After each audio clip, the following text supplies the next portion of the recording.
Hello friend, success SSC classes में आप सबका स्वागत है। आज की इस वीडियो में हम एशियन हिस्ट्री यानी प्राचीन भारत का एक बहुत ही महत्वपूर्ण टॉपिक जैन धर्म को कवर करेंगे और जैन धर्म से बनने वाले जितने भी क्वेश्चन उन सबको भी देखेंगे। और जैसे कि अब जो एग्जाम आने वाले हैं आपके सीजीएल हो गया, एमटीएस हो गया, सीएचएसएल हो गया, यूपीएसआई हो गया, एसएससी जीडी का भी एग्जाम आने वाला है, तो उसके लिए बहुत ही उपयोगी साबित होगी वीडियो। अगर आप इस वीडियो को कर लेते हैं तो यकीन मानिए जैन धर्म से बनने वाले जितने भी मैक्सिमम क्वेश्चन हैं आप उनको आसानी से कर पाएंगे। तो आइए देखते हैं। जैन धर्म में जाने से पहले सबसे पहले हम ये देखेंगे, ऋग वैदिक काल से चालू करेंगे। ऋग वैदिक काल यानी कि पूर्व वैदिक काल भी बोलते हैं इसको।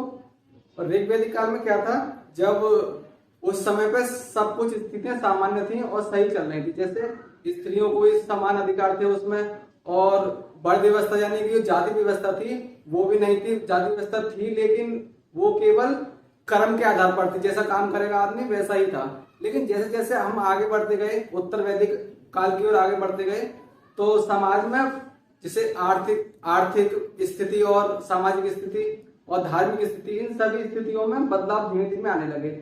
और बदलाव आने के साथ साथ ही हमारे समाज में यानी कि आर्य समाज जो था उस टाइम का, उसमें बहुत सारी कुरीतियां भी शामिल हो गई। जैसे कि वर्ण व्यवस्था अब जन्म के आधार पर हो गई। ठीक है, जन्म के आधार पर हो गई तो अब जो ब्राह्मण था वो सबसे उच्च स्थान पर थे।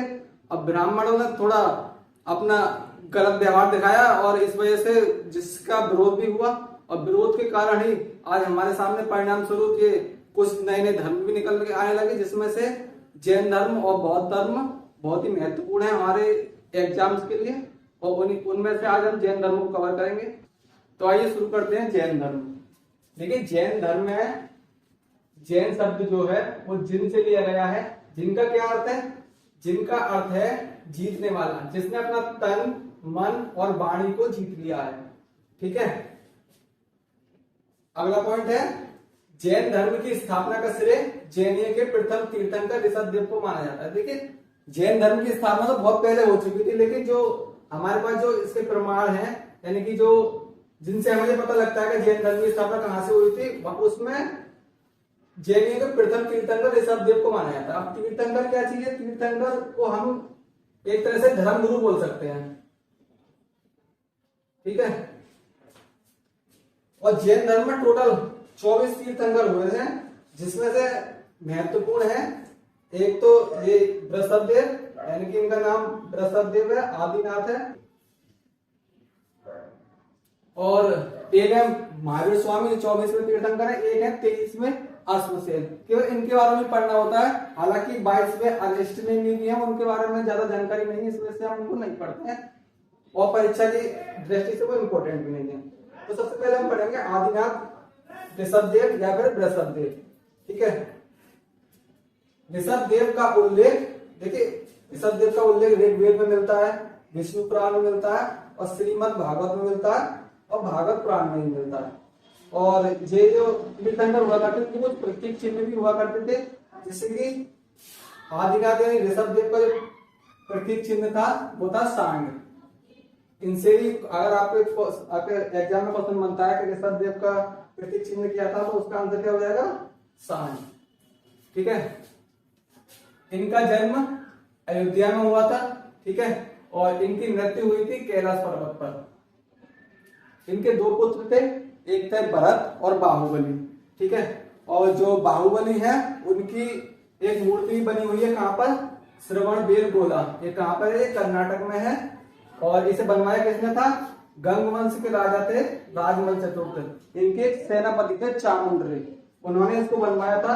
और सन 974 ईस्वी में बनवाया था, 974 एडी में।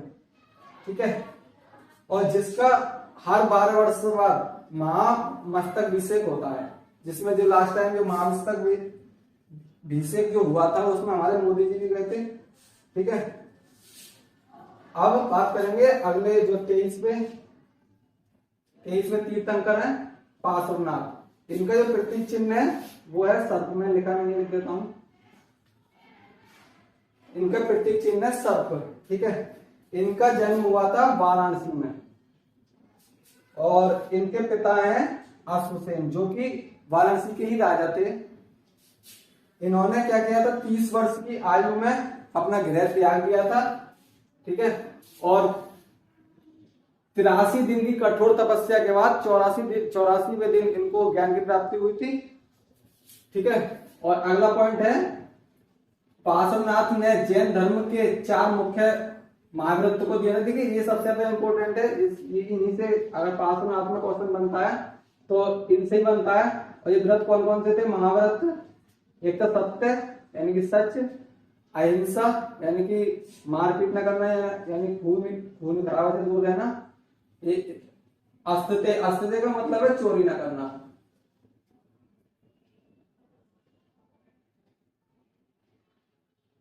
ठीक है, और अपरिग्रह का मतलब है घर का त्याग यानी गृह त्याग, जो घर छोड़ देते हैं उसको बोलना है गृह त्याग। ठीक, सबसे इंपॉर्टेंट इसमें यही क्वेश्चन बनता है। और इसमें एक बात और लिख लेंगे नोट करके, जो 5 जो जैनियों का 5वां वो जो है महाव्रत वो है ब्रह्मचर्य, जिसको 24वें तीर्थंकर महावीर स्वामी ने दिया था। अब थोड़ा महावीर स्वामी के बारे में जानेंगे। महावीर स्वामी जैन धर्म में सबसे ज्यादा इंपॉर्टेंट पर्सन है, ज्यादातर क्वेश्चन यहीं से बनते हैं। ठीक है, महावीर स्वामी जैन धर्म के 24वें तीर्थंकर थे और वास्तविक तीर्थंकर भी संस्थापक भी इन्हीं को माना जाता है, क्योंकि इन्हीं के समय पर ही जैन धर्म का सबसे ज्यादा प्रचार प्रसार हुआ था। ठीक है, जैन धर्म के 24वें तीर्थंकर एवं जैन धर्म के वास्तविक संस्थापक महावीर स्वामी को माना जाता है। और इनका जन्म 540 ईसा पूर्व कुंडग्राम यानी वैशाली में है, वैशाली बिहार में हुआ था। इनके पिता का नाम सिद्धार्थ था और इनकी माता का नाम त्रिशला था। और ये कौन थे? लिच्छवी वंश के राजा चेतक की बहन थी। ठीक है, ये भी क्वेश्चन बन जाता है कि जो महावीर स्वामी की माता ये थी वो किस वंश के राजा की बहन थी। ठीक है, इनके दामाद का नाम भी पूछ लेता है, क्योंकि ये इसके दामाद थे जमाली, इन महावीर स्वामी के प्रथम शिष्य थे। तो इनके दामाद का क्या नाम है? जमाली। और प्रथम शिष्य के होने के साथ साथ ये प्रथम विरोधी भी इसके दामाद थे। ठीक है, इनके बचपन का नाम यानी महावीर स्वामी के बचपन का नाम है वर्धमान। और इनको ज्ञान प्राप्ति स्थल, देखिए ये क्वेश्चन भी काफी बार एग्जाम में पूछा गया है कि महावीर स्वामी को ज्ञान की प्राप्ति कहां पर हुई थी, तो वो है जरमडिंग गांव ऋचुपालिका नदी के तट पर और साल के वृक्ष के नीचे। ठीक है, और जब इनको ज्ञान की प्राप्ति हुई थी उस टाइम पर उनकी उम्र कितनी थी? 42 साल। इनका प्रथम उपदेश जो था वो राजगृह में हुआ था। राजगृह यानी बिहार में, और कहां पर? राजगृह में कहां पर? यह बितुलाचल पर्वत पर बैठकर। बितुलाचल पर्वत है राजगृह में, और राजगृह कहां पर है? बिहार में। निर्वाण का मतलब है, यहाँ पे इन्होंने अपना शरीर त्यागा था, निर्वाण है पावापुरी राजगृह, ये भी जगह बिहार में ही है। मैं मल्ल गणराज्य के प्रधान शिष्टापाल के यहाँ पर हुआ था इनका निर्वाण। और कब हुआ था?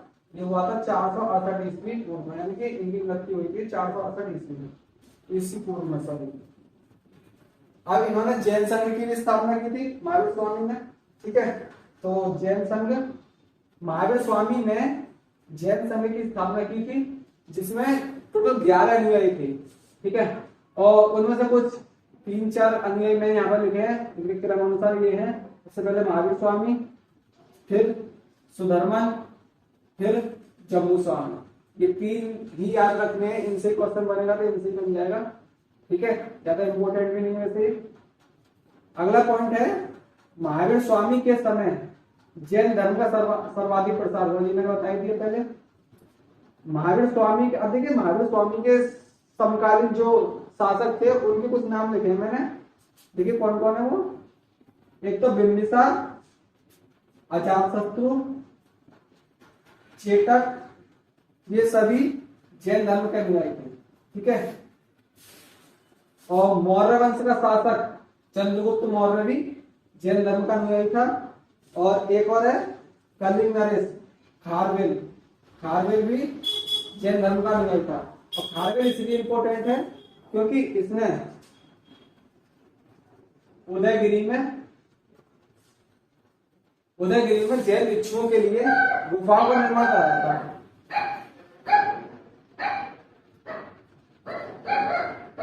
गुफाओं का निर्माण कराया था जो कि विश्व धरोहर में भी शामिल है।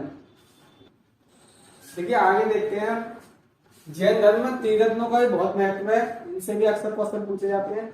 देखिए पहला जो त्रिरत्न है उसमें क्या है, सम्यक दर्शन। सम्यक दर्शन का क्या मतलब है, जैन तीर्थंकर तथा उनके उपदेशों में दृढ़ आस्था श्रद्धा रखेंगे। इसका मतलब है जो तीर्थंकर होंगे, जो वो कुछ बोलेंगे कहेंगे उसमें दृढ़ आस्था, और यानी कि आंख बंद करके भरोसा करेंगे उन पे जो भी कुछ कहेंगे। दूसरा तीर्थन है सम्यक ज्ञान। सम्यक ज्ञान का मतलब है वास्तविक ज्ञान, यानी जो सत्य है उसका ज्ञान होना जरूरी है। और तीसरा है सम्यक चरित्र। सम्यक चरित्र क्या मतलब है, सांसारिक विषयों से उत्पन्न सुख दुख के प्रति सम्यक आचरण। इसका मतलब है कि अगर तुम्हें दुख है तो तुम ऐसा नहीं है कि रोने लग गए, और अगर तुम खुश हो तो ऐसा नहीं है कि हंसने लग गए। समभाव रहना चाहिए। ना किसी को ये पता लग पाए कि आदमी दुखी है, ना किसी को ये पता लग पाएगा सुखी है। उसी को बोलते हैं सम्यक आचरण। ठीक है। जैन धर्म के अनुसार जैन धर्म में क्या मान्यता है, अगर जो व्यक्ति इन त्रिरत्नों का पालन करता है वो क्या है, जन्म और मरण के बंधन से मुक्त हो जाता है, यानी कि मोक्ष की प्राप्ति हो जाती है उस इंसान को जो इन त्रिरत्नों का पालन करता है दृढ़ता से। अगला पॉइंट है जैन धर्म की मान्यताएं। ठीक है, जैन धर्म कुछ मान्यताएं हैं, वो क्या क्या है देख लेते हैं।